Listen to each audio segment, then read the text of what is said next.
sallallahu ala rasulillah.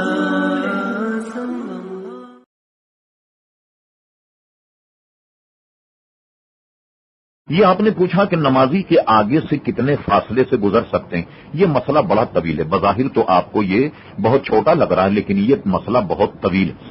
عموماً فقہا کی ظاہری عبارت کو پڑھ کر لوگ یہ سمجھتے ہیں کہ آدمی اگر نماز مسجد میں پڑھ رہا ہو تو آدمی کا ایک نظر کا دائرہ، مثلا ہم اس کو کہہ دیں کہ 3 صف یا 4 صف اگر وہ موضع سجود پر دیکھ رہا ہو تو 3 یا 4 صفوں کے بعد کا آدمی اسے نظر نہیں آتا، تو اس کے باہر سے آدمی کا گزرنا جائز ہے.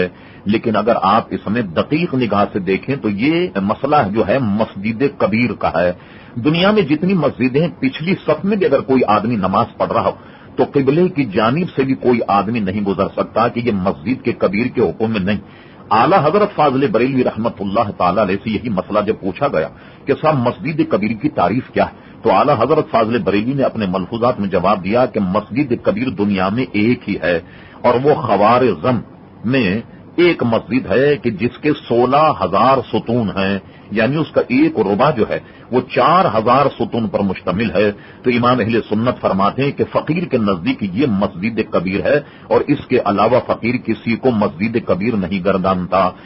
آپ کے لیے تو اتنا ہی کافی کہ آپ یہ فیصلہ کر لیں کہ کبھی نمازی کے آگے سے گزرے گے نہیں تاوقتے کہ اس کے سامنے سترا نہ ہو.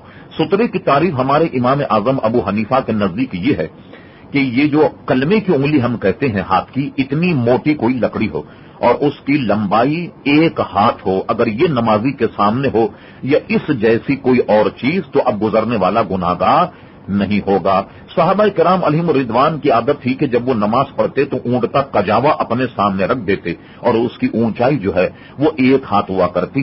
مزید اگر آپ اس میں تحقیق کرنا چاہیں تو اعلی حضرت کی ملفوظات جو ہے اس سے، اور اسی طریقے سے آپ صدر الشریعہ مولانا امجد علی صاحب رحمت اللہ علیہ کی فتاوا امجدیہ جو ہے اس سے بھی استفادہ کر سکتے ہیں.